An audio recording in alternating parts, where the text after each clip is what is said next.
I would like to call this meeting of the Westerville City School District Board of Education to order.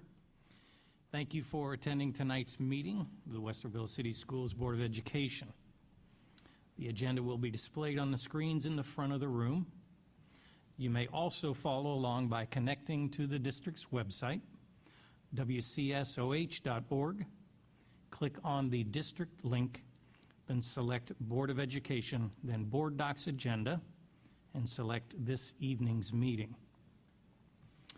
I'll remind you there will be two opportunities to address the board this evening, the first being Agenda Item 6.01. The first set of public comments is relative to agenda items 7.01 through 12.02. Please state the agenda item that you are referencing at the beginning of your comments. The second opportunity is agenda item 13.01. There is a sign-up sheet located in the table at the back of the room. Each speaker will have 5 minutes to address the board. And with that, Mr. Griffith, would you please call the roll? Ms. Cotter? Here. Mrs. Davidson? Here. Dr. Nestor Baker? Here. Mr. Villardo? Here. Mr. Byrd? With that, will you please stand and join us in the Pledge of Allegiance? I pledge allegiance to the flag of the United States of America and to the republic for which it stands, one nation, under God, indivisible, with liberty and justice for all.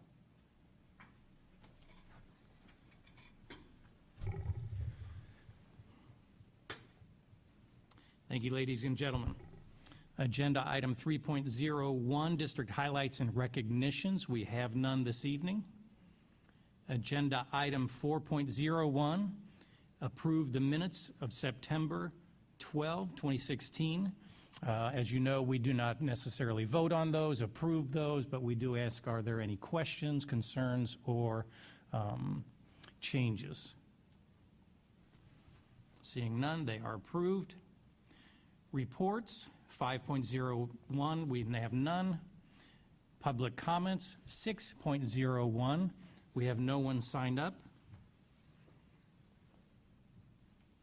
Agenda item 7.01 is a motion to approve the financial reports and investments as of August 2016. The financial report lists all funds ending August 2016. Do I have a motion? So moved. And a second? Second. Mr. Griffith, I believe this is yours. Thank you. Mr. President, members of the board, just to go over the numbers for August 2016, our year-to-date receipts for general fund is $60,634,848. Year-to-date expenditures are $26,946 million. We have an unencumbered general fund balance of $101,990,000. Just to explain that a little bit, if you remember, we collect taxes the big part of July, so you pretty much collect all of it July and August, and that's why you see a larger carryover balance. For all funds, year-to-date receipts, we have $72,516,000. Year-to-date expenditures, all funds, are $33,076,000. We have an unencumbered fund balance of all funds, $125,703,000. And that's the end of that report. Thank you. Are there any questions, comments, anything you'd like to ask? Just to expand one thing Sure. further, that's not really part of that report, to give you an update. If you remember last October, we did what was called a forward refunding of bonds. Yes. It was to be sold September 8th of this past couple weeks ago. They were sold. Just to give you some numbers, I think we gave you these originally. The net present value savings by doing that to the taxpayers was $1,238,000. And that money goes, it's just something the taxpayers don't have to pay. It doesn't come into our funds. It's just something that they're not billed for. But these were sold September 8th. Okay. Thank you. No questions, concerns? Will you please call the roll? Ms. Cotter? Yes. Mrs. Davidson? Yes. Dr. Nestor Baker? Yes. Mr. Villardo? Yes. 7.02, resolution to approve the 5-year forecast for fiscal year 2017 through fiscal year 2021. Do I have a motion? So moved. Second. Thank you. Mr. Griffith? Thank you. To go over this, some of you just may say, why are you doing it September versus October? I had some issues that won't be here for that meeting in October, so that's why we're doing it today. It's a little out of normal for us, but I appreciate you letting me do it this evening. This is the 5-year forecast that we do twice a year. I try to keep this the same format, so you may say, well, I saw this in May. Well, you did, but some of the words changed and the numbers changed, okay? Purpose of the presentation is we have to do this statutorily. We're required to do this twice a year, on or before October 31st and between April 1st and May 31st. So this is our annual filing that we typically do in the fall. This is an update. Again, the state has every district, public school district do this in Ohio so that they can monitor where they are financially. And if there's any issues, then they will come in or step in and say, what are you doing to get out of those? So that's why the forecast is done. Sorry. I got to keep you guys on your toes. This is a copy of the forecast, and I know you didn't put it up here so you could really try to read it. I put it up here so, and I think most of you here probably can read it, but if you're at home and you can't, one of the things I want to make sure people always understand is how do you read the forecast? Because if you can't read it, it's not going to do us any good. So the way you read it, and I'll see if I can put it over here, the far column on the left is a description of the revenue, expenditures, and where we are. That's just a description of where we are. The next next column that has the 3 numbers are the 3 past fiscal years, actual dollars. They're listed in here. And then the current one, I'm not sure you can, it's a little highlighted. In fiscal year 17 is the current year we're in. And then the next 4 are based on assumptions of the district. Assumptions in revenue, assumptions in expenditures, but that's how you read the forecast. One of the things I always point is this green line down here. This kind of tells you how the district's doing, if you're spending more than you're bringing in or whatever else, or bringing in less than you're spending, however you want to say it. That's the kind of the green line that I sort of is the barometer of the district. So that's how you read it. Okay, let's go next one.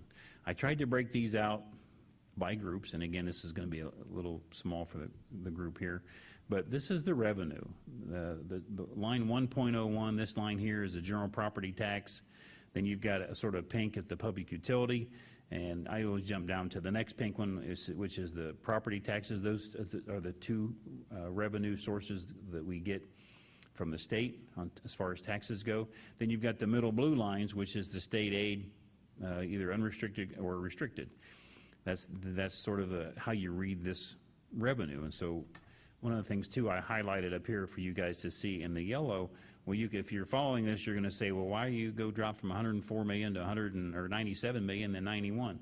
By law, we can't assume the passage of this levy that we have on the ballot in November. We can't assume its passage. So we have to show on the forecast that decrease in property values. And so I always highlight that so that people understand why it's decreasing. We just can't show that the levy is passing. And as I go through, if you guys have any questions up here, just stop me. We'll talk about them. But this is sort of the revenue part of it. So let's break this down a little further. General property, this is general property real estate, tax money. And again, you can see what I put in yellow because of the decrease. And the way this report usually gives you, I usually tell you on the top what the current forecast is as of today. And I give you a report on the bottom that shows you what we said in May. So you can see the differences in May. And in this case, in property tax, you can actually see that what we predicted in May, we're actually up $272,000 in this forecast versus what we had in May. Okay, any questions on that one? Okay, tangible personal property. This is public utility personal property, property tax allocation. This figure here, the property tax allocation for you guys over there, this is the rollback, the owner-occupied credit. That's what the state gives us per year for all the levies we have. This money comes directly from state. You can see that on the bottom, we actually, in the public utility, we get $33,000 more than what we said in May, but the property tax allocation is less by $101,000 versus what we had in May. This state foundation, just to tell you what state foundation is, it's an unrestricted state aid. You can use it for anything you want. One of the things we had in our assumptions, we currently, the state basically says, we'll give you 7.5% in fiscal year 16, above what you got in 15, we'll give you 7.5% in 17 versus you got in 16. There's a growth cap also in there. In other words, if they were to pay us everything they owed us, I'll show you that, I think, on the next slide. But we assume going forward in fiscal year 18 through 21, we don't know what the state buy-in budget is going to be for fiscal years 18 and 19. So we put in there a 3% growth cap in there. Should the state give us 4%, we would receive an extra $400,000 for every percent they give us. But currently we don't know what they're going to do, so we assumed a 3s across the whole forecast. That's state foundation. Here's what we had predicted in state foundation. The top again is what we say it's going to be now. The next one, bottom, and I guess the middle would be in the unrestricted grants and aid. We actually think we're going to get 149,000 less, and then in the restricted grants and aid, we're going to get $119,000 more. It's just different kids, different way we record them. Here's a copy of the cap. I'm not sure if everybody can see that. For fiscal year 17, basically, if the state paid us everything they were going to pay us, we would see an extra $6.5 million this year. You would see $9 million over here. It says bottom line, you would see $9 million in 18, 8.6 in 19, and so forth. But that's based on where we are, based on our assumptions. You can see in the yellow, we put our assumptions up here, and based on these assumptions, that's what drives these caps. Okay. Other revenue, one of the reasons you see it decreasing, we had Medicare payments that the government owed us from fiscal year 12 and fiscal year 13 that were paid last year. Okay, so those are that's one-time money. So that's why you see the decrease this year, is because those were paid last year, and that's only one-time money. Okay. Again, we assume a 4%. This is 4% of the district's revenue. Things that we pay or collect in here is property tax, tuition paid by other districts, pay to participate fees, investment earnings, school fees, stuff like that. That's what goes on this revenue line. This is just a summary of what I just showed you. It has what this first column is what we said in May. Here, and the second column is what we're saying today. So you can see overall there were changes made on certain lines to the difference of $441,000 that were actually going to be decreased from the revenue from what we said in May. Okay? Everybody's okay with that? Mm-hmm. Okay. Revenue overview. Again, the increases in state funding has definitely helped us to leverage toward the levy to help us get to where we are. You know, the 7.5% for the last 4 years has really helped. My middle column says without the renewal of the levy, projection show that district could have a revenue shortfall of $4.8 million in fiscal year 18 and a $34.1 million at the end of this forecast in fiscal year 21. Okay. Bless you. What's the assumptions? This is for personal services. In our staffing, we have everything in our forecast. We basically show a 2% annual cost of living increase in our periods of 19 through 21. We currently have negotiations with the unions through fiscal year 18. Those are in the forecast. Going forward for 19, 20, and 21, we assume a 2% cost of living increase in there. We also had some of the things in fiscal year 16 and 17. We had additional staffing that the board gave approval for to fill out some of the needs, teachers' aides, transportation, others. We do typically show going forward that we have the equivalent of 10 teachers set in our forecast, so that if we had to hire them or if there was a need, we try to allocate for them in here. So if it gets to the point where you say we're not going to hire any new staffing, well, then that money then would not be spent and it could go toward the deficits. But we do have that allocation in here. Let's look at some numbers. again, I'll break this down. I know you can't see this, but I wanted part of it. Oops, hang on. Where'd we go? Hang on, I got trigger happy. This is just the types of expenditures over here that we have. And again, these are the 3 years of actual expenditures. This is the year that we're in, and then you have the next 4 years. So again, there's the type of expenditures, and I'll break these down. I just wanted so you can see the expenditures on one page. So let's just go one for one. Personnel expenditures, from where we said we were going to spend in May till today, we're actually $331,000 that we were less. My guess is that we had a lot of staffing changes over the summer. I think we had over 60 people that either retired or changed positions. So we had some changes. So we were $331,000 less expenditures. Retirement benefit, you can see that we actually, because of a lot of that reasons, and also one of the things that's going to help with fiscal year 17 is the insurance. And we've got another agenda item on here later that you guys are going to approve the amounts and rates. We actually kept our rates at a 0% increase this year, and which you guys will be approving here coming up. So that made a big difference for us. So this is reflective of that process as well. I think we reduced it by close to $500,000 on that. So and that combined with the staffing changes. Purchase services, again, this is a little over 12% of our operating funds. We just had one of the things that were up in here. If you remember, we allocated Jeff LaRose an extra money to do his point view. Well, in a fiscal year, this is what's paid in the fiscal year. So last year we appropriated, but this year it's paid for. And so there were some changes in here for that allocation. Supplies and materials, again, that's just a change. We're predicting a little bit more expenditures in supplies and materials this year than what we had in May.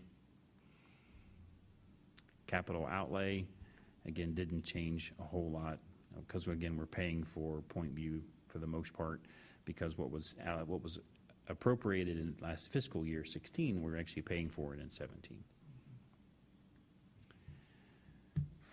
Other objects really aren't going to change. Educational Service Center, auditor fees. You know, I asked this question the other day. I'm not sure, I won't put anybody on the spot, but anybody here have a guess to what we typically pay county auditors to collect our tax? Just a fun fact. About $2 million. So a lot of money. Yeah. Anyway, we pay for that out of other objects, and so that's why. Just a fun fact. Transfers out, if you remember what our kiddos who get free and reduced lunch, the general fund pays those fees to the buildings that they belong to. So we transfer money out to allocate for that.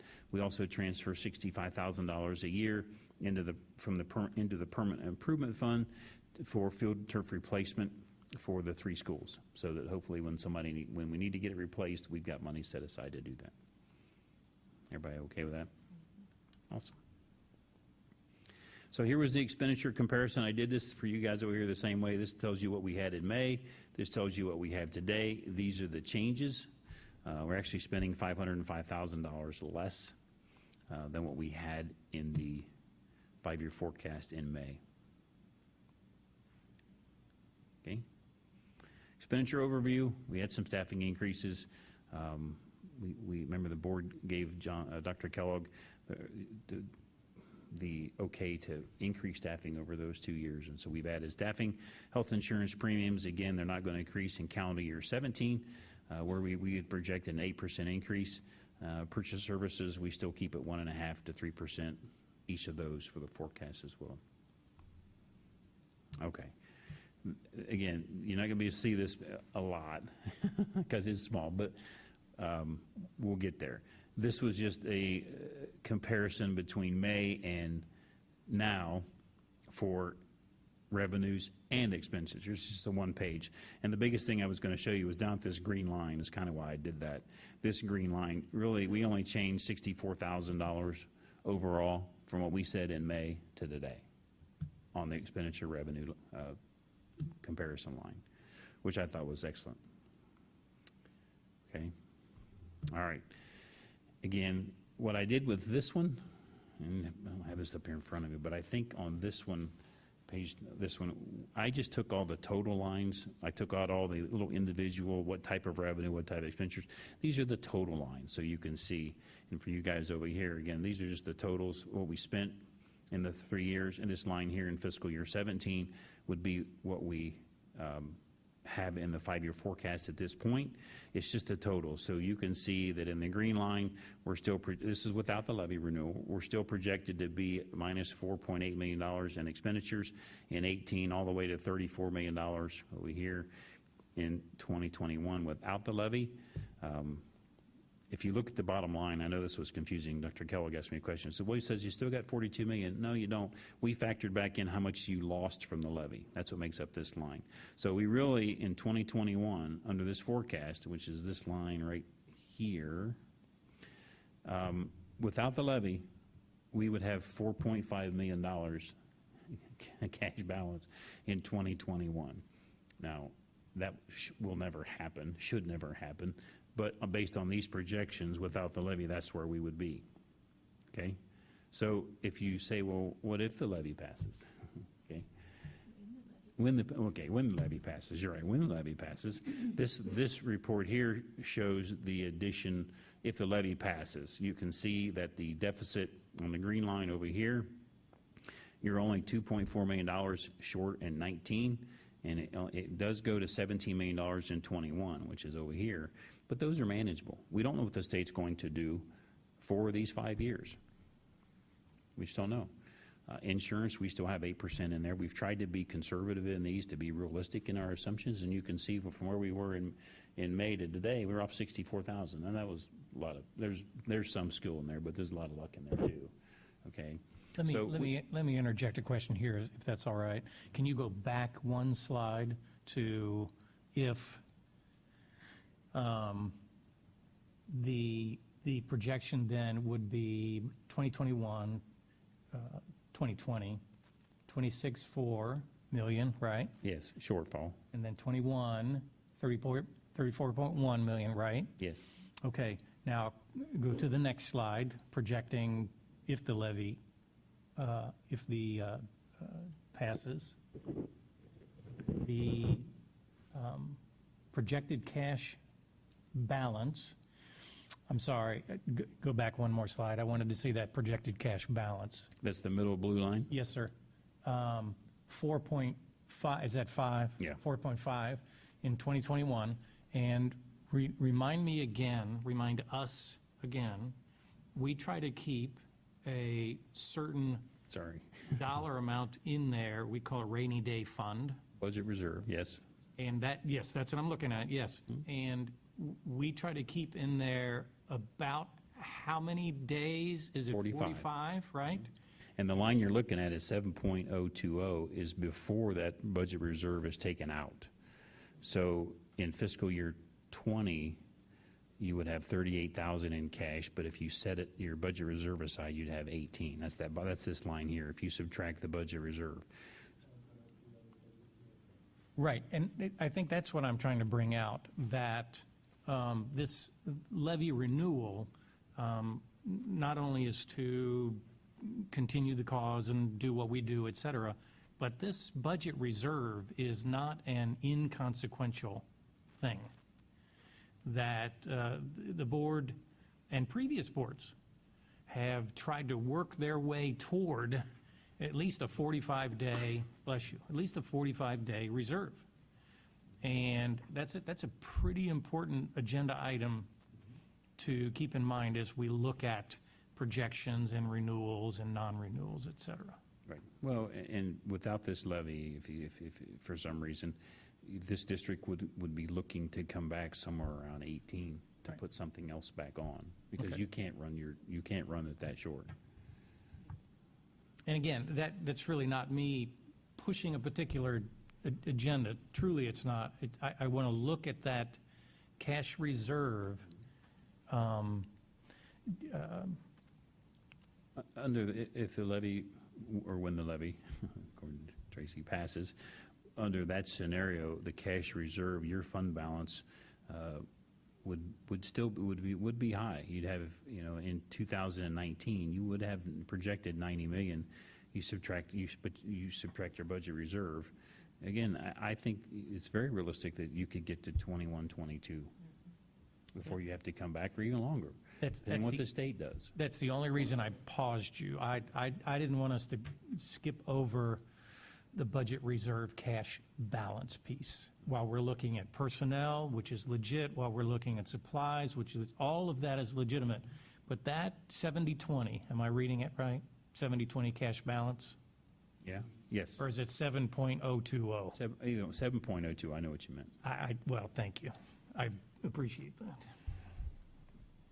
That's all I wanted to point out, the importance of that cash balance. Okay. But this just gives you a what if and when the levy passes, this would, all I would do would be put that money in here to this forecast, and that's what you would have seen. Correct. Well, this is really, I'm glad that you raised the point, because it is extremely important within the context that we really don't know what's going to happen with the state over the next few years. We have no idea what changes may come to us or at us from that venue. But when you look at the reserve and you look at where we are, and you consider the very realistic possibility that we would not have to come back to the voters for operating monies until fiscal year 2021. So as we look at that, that is a possibility with the reserve fund there. For those of us who've been around a good while, that is something that even a decade and a half ago would have been out of our reach to consider. So we are in a very different position at this point in time, and obviously I do hope that we continue on the path that we're on, but remaining within the tenets that we've set and expanding that out and looking at renewals and so forth, we put ourselves in a much better position financially, a much greater stability level than the district has known for many, many years. Okay, any other questions on this slide? Nope. Just a general slide, general fund revenue shows you that 61% comes from real estate, 25% from unreserved state aid, and you can see the other revenue. So just a simple slide. This is on expenditures. 57% are salaries, benefits are 19%, purchase services are 12%. Part of that purchase services, actually it's on other expenditures on the 6%. We do pay our subs from the Franklin County ESC, so part of those numbers belong with staffing as well, but we pay them from other expenditures. That's it. Any questions, comments, concerns? Well, you like that. Love your slide. Can I just offer one thing, Bart? Yes, You know, absolutely. I know you've heard me say this before and some others, but I think rear view mirror perspective on some of this is important too. So if you looked at the May FY13 forecast for FY16, which is the year we just put in the books, where Bart showed we were positive on our revenue to expenditures, in May of 13, you were projecting deficit. And so as you say, well, here we sit with looking at either deficit spending in FY18 or FY19, depending on this levy and the results of the levy. Can we continue making progress towards that 2021, 2022 when you see those deficits? Well, I would look to rearview mirror to say, yeah, there's a path to exactly what we're pushing for. Some of it's internal, certainly some of it's external to the state and where they go, but a portion of it's internal. And as we look at what we're going to do internally, continuing to scrutinize what we're doing and look for cost savings. And Bart hit a couple. You talked about health insurance today, and I know there's other things you can bring to the table.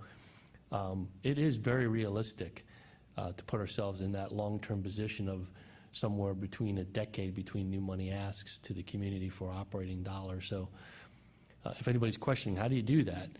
We just did it in the last 3 years. So, and I think it was internal and external. So we can do it. Thank you. Good point. Any other questions, concerns, thoughts? Bart, you're going to do some other reports, so I won't go to all of it, but I appreciate you making this very clear to us and to those in the audience, those that follow along. It's easy for us to gloss over some of these forms, et cetera. But this is real dollars, this is real money. We are trying to be fiscally responsible with what we all collectively provide. So I appreciate the high view, and then I appreciate some of the details as well. So will you call the roll, please, Bart? Mrs. Davidson, Yes. Dr. Nestor Baker, Yes. Ms. Cotter, Yes. Mr. Velardo. Yes. 7.03, motion to approve the insurance carrier and rates for medical, dental, and vision insurance for calendar year 2017. May I have a motion, please? So moved. And a second? Second. Bart, I believe this is yours as well? It is, Mr. President, members of the board. I think I didn't give you what I wanted to give you earlier. I don't have it. Anyway, all right. This is an annual issue that we take care of. This district has open enrollment for healthcare for all of our staff beginning October 1st. So we try to approve all the rates, and we try to approve all the carriers that we have. They're listed for you on the board docs. We are staying with all the same vendors except one. The way self-insurance works is you have, everybody has claims, and we pay the first $200,000 if somebody has a large claim, and after that, we pay a reinsurance called stop-loss carrier, okay? The vendor we were currently with was projecting an 18% increase in that cost for us, and so there were 4 districts in Ohio, relatively close. I'm not sure they've approved it yet, so I'll tread carefully. I think I can tell them who it is, probably. It's New Albany, Worthington, Dublin, and it's the Upper Arlington? Anyway, those 4 decided to go out and find another carrier for that stop loss, and they bid it out. And everything came back, and they realized that our representative was talking with that group and said, you really ought to look at Westerville. They've got their expenditures for they've got a great carryover balance. They got a reserve. They're doing a good job. You ought to include them in this group. So they did. We're the 5th school district to be part of a group, and actually all 5 of us will sit on that board. Jeff McEwen from Worthington will be the chairman of that board, president. But anyway, it's a consortium, but everybody's independent, and we're just together to count the lives in the program. With us included, it gives them over 5,000 lives, and with over 5,000 lives, you get a price break. So there was a company out here, and I put it on here. It's Voya is the company versus Medical Mutual that said, yeah, here's what we'll quote for you. So the savings to us would be, we're still going to pay more money, $54,000 than we would have paid had we stayed with Voya. If we stayed with Medical Mutual, we would have paid $50,000 more than if we stay with Voya. So there's really an immediate about a $54,000 savings by going with this company. It's all external. It has nothing to do with any of our employees or staff members. Everybody still goes to where they want to go. It's just how we pay them. But it saves the district $50,000, and they're saying you could potentially save more depending on the claims you have. Excellent. So we're going with that company. Excellent. Voya. And so Just a real quick question, because you said that, the other ones may not have voted on it yet. If they, for some reason, don't vote affirmatively, do you know, would that impact this? if what? If one of the other districts? No, they've already agreed. Everybody's already agreed. Gotcha. They're just trying to make it official. Okay, I thought you were saying it had not been voted on yet. No. And I gave you talking points. I apologize. I should have gave this to you earlier. They actually have a name for this, if I can find it. COSLO, a C-O-S-L-O, Central Ohio Stop Loss Organization. And so in the future, there could be other members that join it. They would not be part of the board. And so we're looking at, we're looking at stop loss this year for calendar year 17, but for calendar year 18, they're going to try to do something with prescriptions. So just to let people know, we've actually this group's formed a 501c3. Correct. It's an official kind of organization that these 5 Correct. districts, okay. And we will all be part of the board. I will have a seat on this board, and when I go away and somebody else comes in, they'll have a seat on this board as well. Okay, great, thank you. Okay. Yeah, so this is, like I said, this was, I apologize, I should give this, I meant to give this to you at the beginning of this. But, yeah, it's a good thing. I mean, some people say, well, it's only $50,000. Holy crap, that's a new teacher. So, we look for everything we look for everything that we can find. And I think the forecast shows that. We try to make sure. Yes. So this is just another positive thing. Also, I told you that the premiums for medical were staying the same as a 0% increase, which is awesome. So you have the rates on here. And I think that's, any other questions for me on healthcare at all? No, any questions, concern? Is that for dental, vision, medical? Yes. That's kind of the whole package, Vision's right? changing a That's- little bit, but the board's cost is not. Okay, okay, They upped some of the things, glasses, the price of glasses, stuff Okay. like that, so we changed that. But everything else is the same. Dental stays the same, too. and for our team members, for our staff members, teachers, et cetera, it's all the same, et cetera? Yes. No, Awesome. Right, they won't know, they won't see a difference. It's a background. We have to write an extra check to another vendor. Great, $50,000, thank you. Good. Any other questions? Oh, you're welcome. Yeah, well, yes, please, call the roll. Ms. Cotter, Yes. Mrs. Davidson, Yes. Dr. Nestor Baker. Yes. Mr. Velardo. Yes. Motion approved. 7.04, motion to approve the list of annuity companies that the Westerville City School District participated with. May I have a motion? So moved. Second? Second. Go ahead. Second. Mr. Griffith? Mr. President, members of the board, this should be an annual event. We have it on here now. These are the current approved vendors that we use with our staff who want to do 403B annuities or 457s to put away for retirement.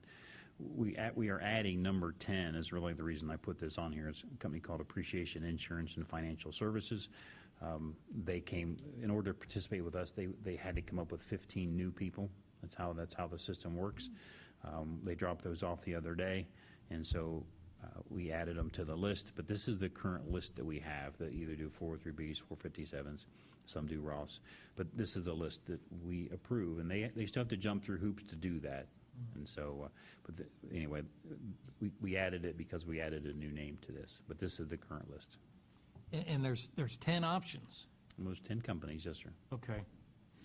And I'm seeing here, they have up through the 25th, December,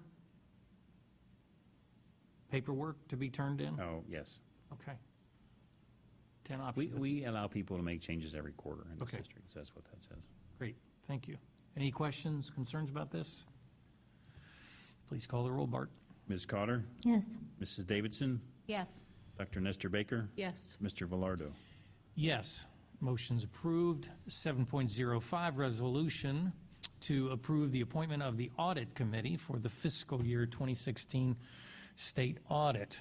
May I have a motion, please? So moved. Second. Mr. Griffith? Mr. President, members of the board, we do this every year. We changed our process to where we had this approved by October of the last couple years because it didn't make much sense to do it in January. Anyway, the people that are on this list, there's Charles Randall. This is actually would be his second year. Michael Howard, who's come to speak to us the last 2 years, this would be his third year. Myrna Burga, would be her second. And we had 2 spots available, and we had 9 people that sent in a request to be part of this. Wow. But we ended up going with Matt Bartosik and Margaret Dune. All 5 members have CPAs. So it's a good group. Do they all live in Westerville? They all, absolutely, well, they better. That was the Yeah. requirement. Okay.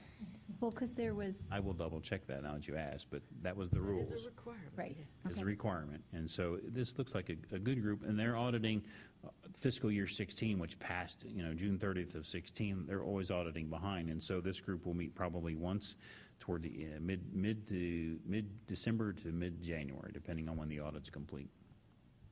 So, anyway, that's where we are. Questions? Questions, concerns?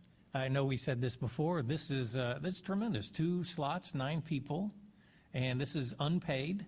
I know we kid about that, but it's Correct. unpaid, and they are just serving because they want to serve. That's Well, and really what I told the one member is we want somebody from the community to be the watchdog. What are we doing right? What are we Right. doing wrong? And we want, independent people to come in and look at the audit and ask questions, and that's what we do it for. That's great. Thank you. Please call the roll, Bart. Dr. Nestor Baker, Yes. Ms. Cotter, Yes. Mrs. Davidson, Yes. Mr. Velardo. Yes, thank you, Bart, for all of that information and that work. Appreciate you and your team. Moving on to personnel consent agenda, 8.01 through 8.10.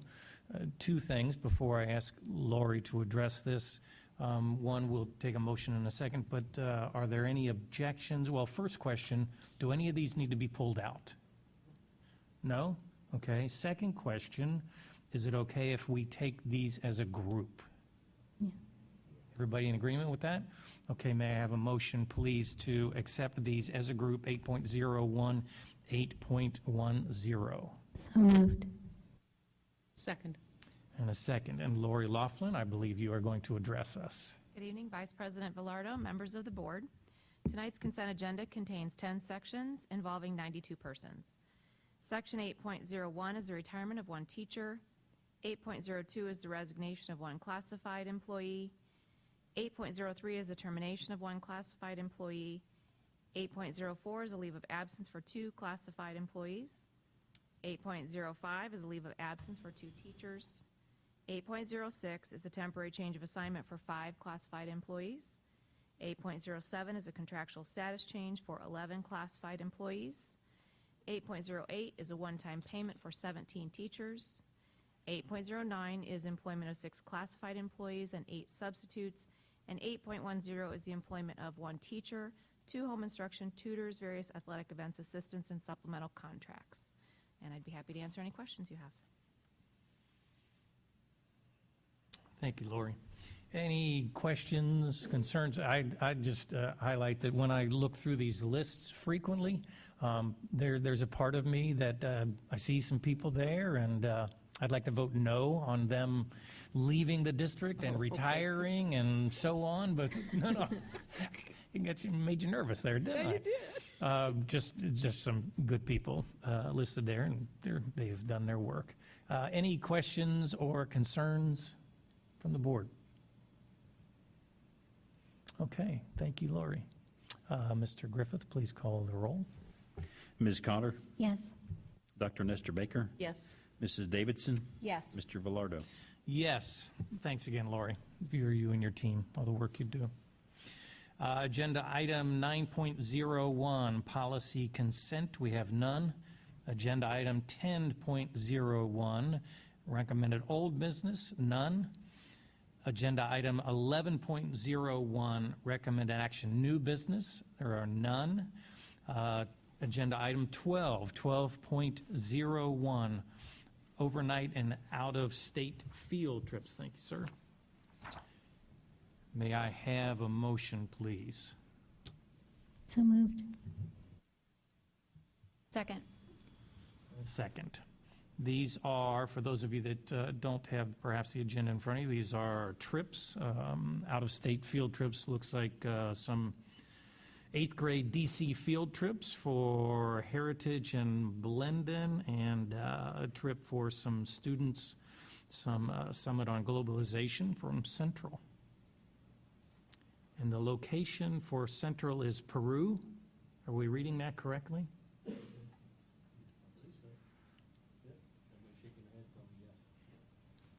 Spelled wrong. It's awesome. Oh, yeah. I'm assuming that they will be approaching me regarding chaperoning that trip. Oh, I'm sure they will, yes. Oh, that's tremendous.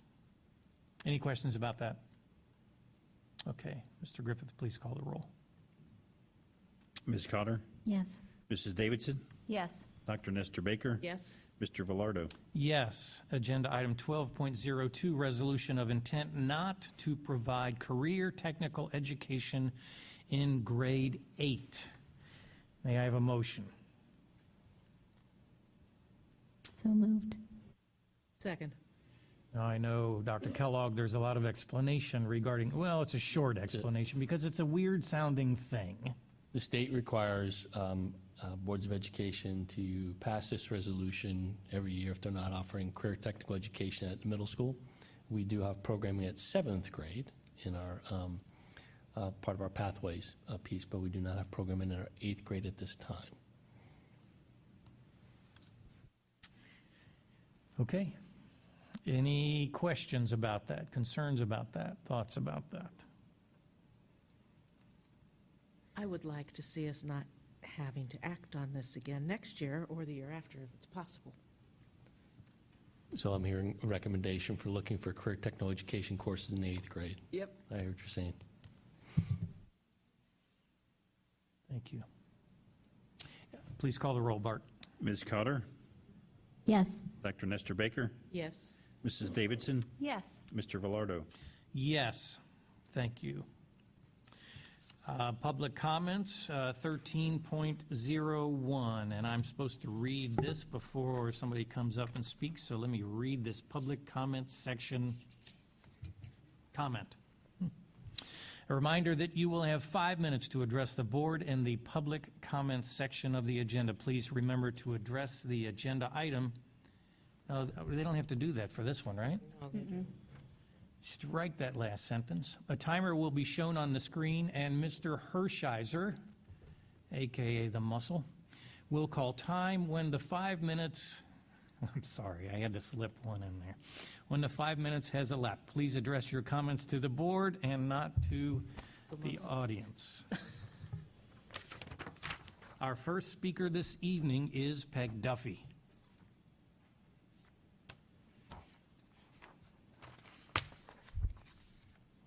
President Velardo, that is kind of hilarious because I remember the board meeting at which we had issues, including the local constabulary, and we ended up writing this policy. I've been doing this long enough, I remember this thing. Thank you. As you know, I have no kids, grandkids in the district. I just listen to those who stay behind after a coffee, linger in the parking lot after a meeting, or maybe chat with me at the church cookie hour. We hear what percentage of the total operating budget goes to classrooms, but I don't believe we've ever seen it broken down into what percentage is salaries, benefits, contractual obligations, what percentage classroom materials. We did see a projected increase in supplies and materials tonight, but not specifically designated. Admittedly, after years of stagnation, the district did increase classroom expenditures. Obviously, that doesn't cover much in workbook and consumable costs. Now, an example of a fee, this is where I listened, for an average 9th grader. Art Foundations, $12. Digital Arts, $30. Honors Biology, 2 semesters for a total of $16. High School General Instructional Materials, $20. This is nearly $80. This is one kid, just one kid, in average courses. Fees continue to rise and cause sticker shock to families. Now, do they know when the kids sign up what the fee is going to be so that they can plan in advance? I've heard not. I've heard that they didn't know what the fees were when they went to the initial open house. So it's maybe in some schools, but not on all of them. We have a magical cutoff for covering fees for students on free and reduced lunches. Meanwhile, other parents are coughing up fees that they feel they've already paid for in taxes. Parents shell out additionally for the quality education we always hear about, be it honors, AP, International Baccalaureate. A recurring topic is the $76.6 million in unencumbered funds. I understood why the figure was higher tonight, and so I'm sticking with just the 76.6. People ask what this is for. What's it going to be used for? And I think we have an opportunity to look at that. With the passage of the levy, we will continue to accrue millions of dollars annually. Isn't it time to improve and enhance curriculum offerings with money from the unencumbered balance? Taxpayers don't appreciate your sitting on all the money when our students have needs here and now. Thank you very much, Peg. Our next speaker is Michael Wander.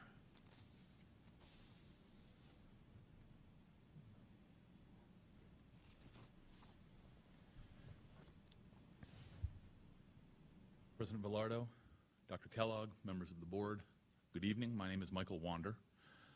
I am the parent of a freshman at Central High School. The last time that I took the opportunity to speak to the board, I was the parent of a fifth grader at Alcott Elementary School.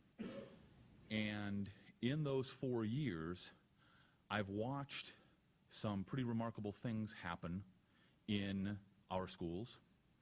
And I wanted to take the opportunity this evening to thank our teachers, our administrators, the board in its present and its previous incarnation for all of the fiscal stewardship that has been demonstrated over the last 4 years, particularly as it pertains to the 2012 passage of the levy.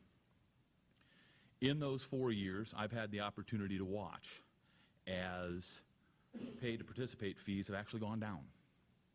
I've had the opportunity to watch busing return so that children who are living 2 miles or closer to their school now have safe transportation. I've had opportunity to watch IB programs, AP programs continue to thrive. I've had opportunity, as my daughter approached high school through middle school, to hear from parents, albeit at one high school, the high school that she attends, Central, be very excited about the course offerings that were available to their kids at Central. I've had the opportunity to see art classes return. I've had the opportunity to see a myriad wonderful things happen from the passage of that levy. And as I recall it, it was expected to last 3 years. My understanding is that that levy is not going to lapse until the end of 2017, which is 5 years, which I think is quite remarkable. I'd like to take a moment to advocate the passage of the November levy, known in Franklin County as Issue 59. Of course, Delaware County does not enumerate their issues, so it is the Westerville Schools levy in Delaware County. And I want to advocate that for 3 reasons. Actually, for 4. The first is because the school district has demonstrated fiscal responsibility and as well the bringing back of a lot of services that this school district needed. Second, passage of this levy does not increase the taxpayer's tax burden. It simply continues that which our community had already voted for in 2012. Importantly, however, is this. Passage of this levy before the end of 2017 guarantees that the homestead exemption for our taxpayers remains and does not lapse as state law is going to allow it to, unless levies that were passed prior to 2013 and thus continued are permitted to lapse. Third, or fourth, it guarantees that new builds from homes in our community and new businesses generate in a very fair fashion revenue just like the existing ones do. And for all those reasons, I want to, 1, thank Westerville Schools for what they've done for our kids, particularly for mine, and for the fiscal responsibility that they've demonstrated. Thank you. Thank you, Michael. Our next speaker this evening is Thomas Lynch. Thank you, sir. Next speaker this evening is Rick Bannister.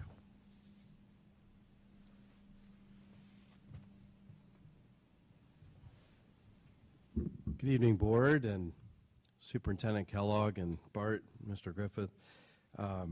Congratulations on the news about the health insurance. That's headline material, really.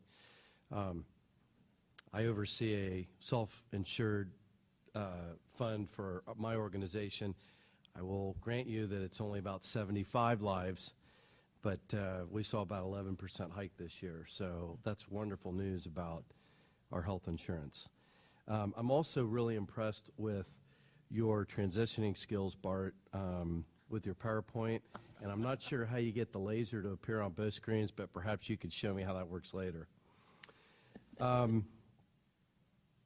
So I'm here tonight as chairman of the levy, co-chair of the levy committee in support of issue 59. And I was listening to Mike talk about the last time he addressed you, and so I'm going to turn it around a little bit different.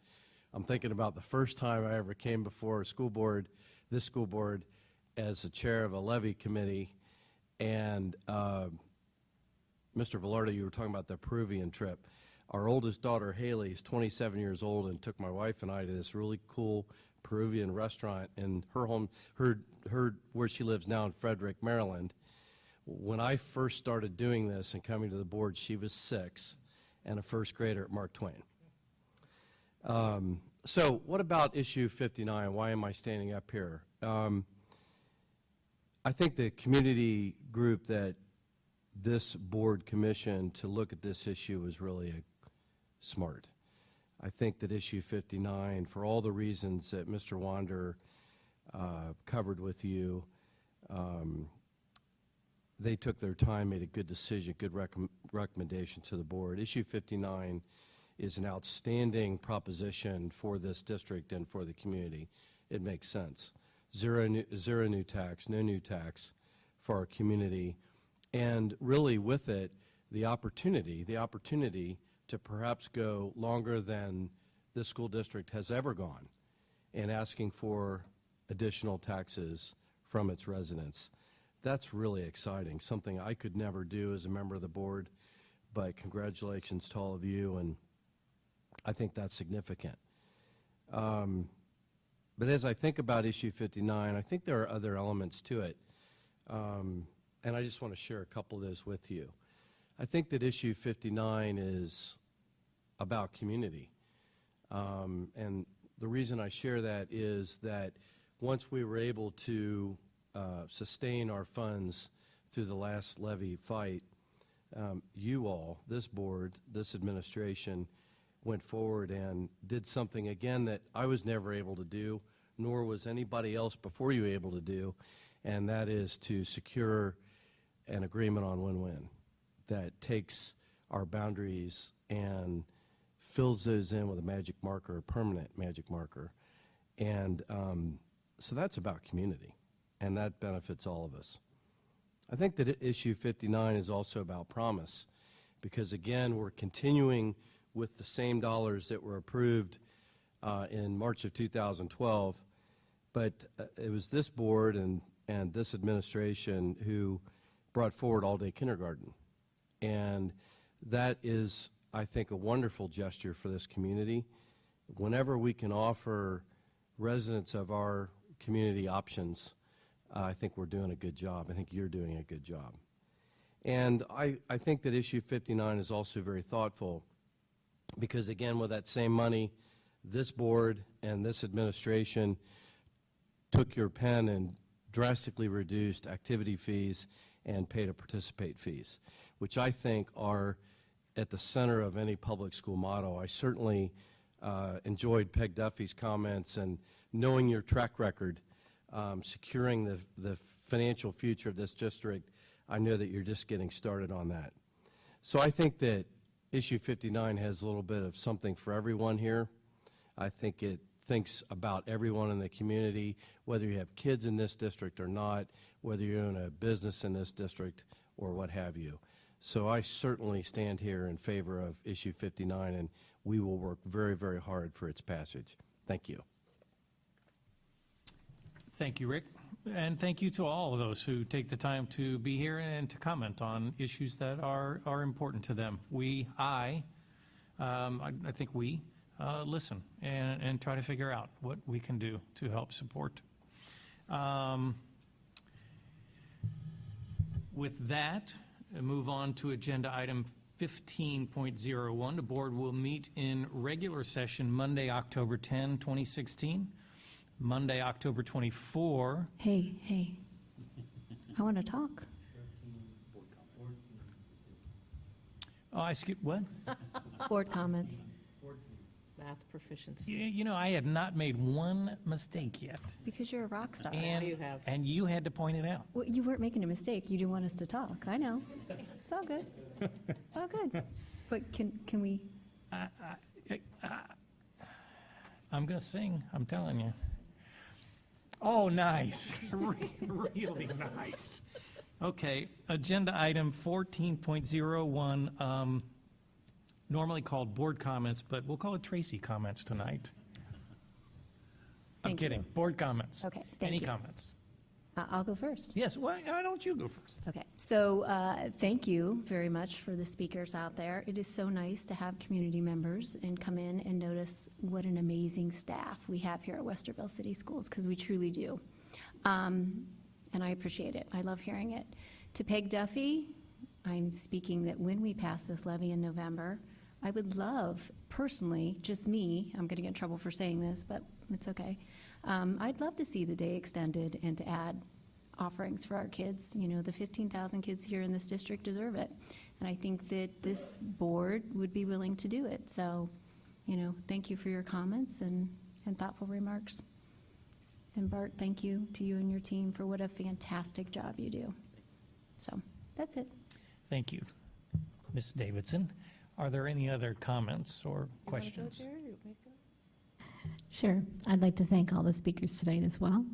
And Bart, thank you for putting the information together in such an easy to understand format, and adding those transitions in makes it a little bit more exciting. But anyway, just thanks for everything you do. At the risk of sounding like a broken vintage record, I also want to thank those who spoke this evening and point out a couple of thoughts that came to mind. Peg, as you were talking about the comments you hear, one thing that came to mind is how much I wish that whoever it was that was sharing those thoughts with you, or the multiple people who were sharing those thoughts, could talk to us face-to-face, one-on-one, in a parking lot or, you know, at a coffee, as you say. So I pulled up, John, if you were going to say this, I'm jumping all over you, I'm sure. There are 2 remaining coffee chats with the superintendent scheduled at this time, and who knows, if they're going well, maybe you will continue chatting over coffee in the future. So there is one at 7:15 in the morning on October the 14th at Java Central Uptown, and also at 7:15 in the morning on October 27th at Huber Ridge Elementary School. And it gives a chance to just say, hey, John, what if, how about, why is, and to just talk informally, which is oftentimes a much more comfortable thing to do.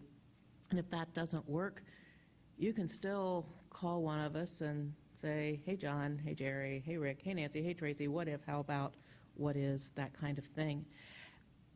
I, too, have heard some people say you have an awful lot of money in the bank. Why don't you spend it before you come back? The problem with that, and as we look at the district's history, when we didn't have the option to do otherwise so many times, when you spend it all up front, you are perpetually on a funding roller coaster, and you can't build the stability of program that is so important. So that for Mr. Wander's student at Central now, who was in elementary, you know, a few years ago, we want those students to have a consistently strong program across all of their years in the school system. And we can't do that if we spend it all, rush back to the voters, fail, spend, rush back, cut.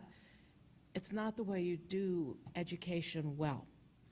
The money that we have, as you look at the 5-year forecast, which I think clarifies it really well, as you look at how the money is spent down, you're able to see the pathway to that consistent education that you would not be able to see if we burned through it now and racked up a whole lot of additional costs that would need supported into the years to come.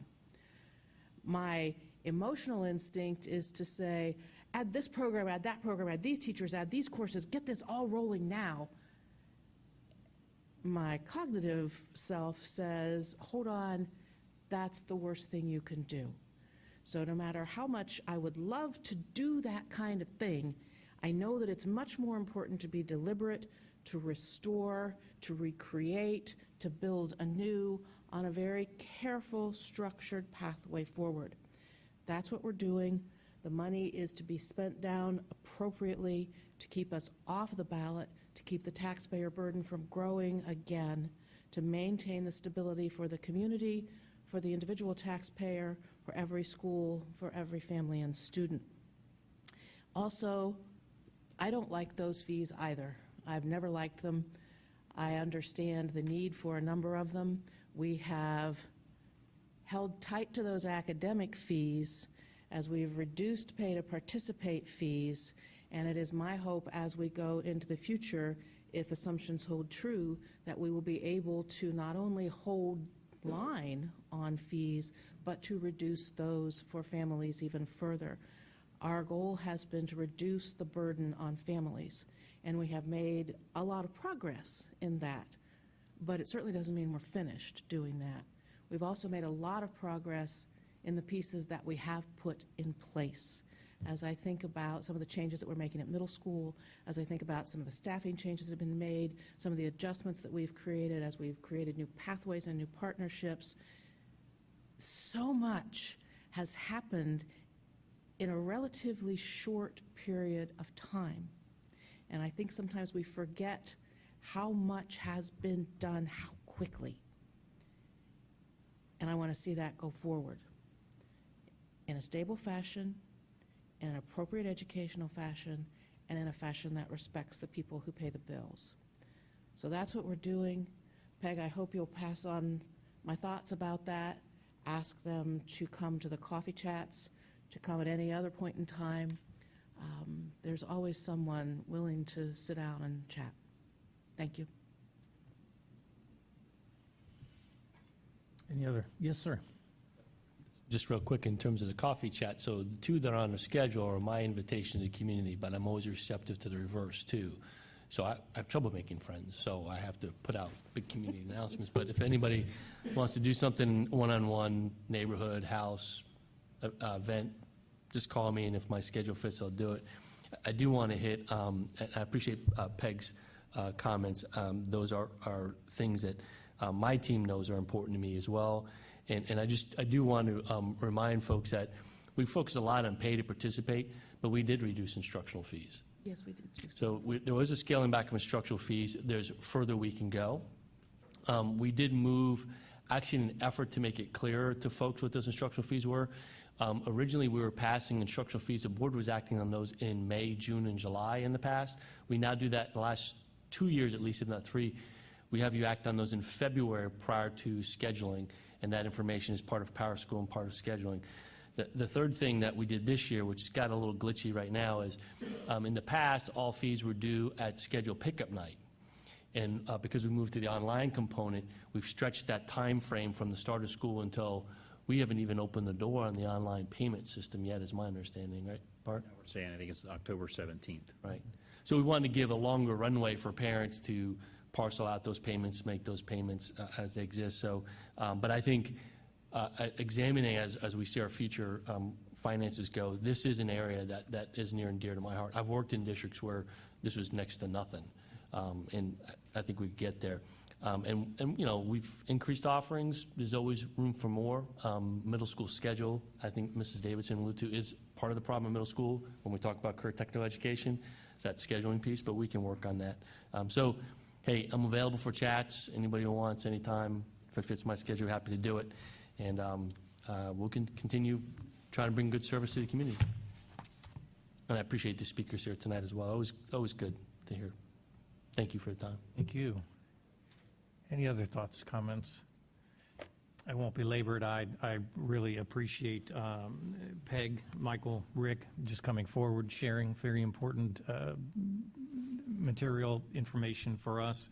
If there was a hitch in anybody's glitch there and people didn't know of the fees when they were signing up for classes, we need to clean that up. It sounds like to me that it's supposed to be out there, and I hope there wasn't a hitch anywhere. If you could find out where that occurred, I would appreciate knowing that. I think our team would appreciate knowing that if that occurred that way.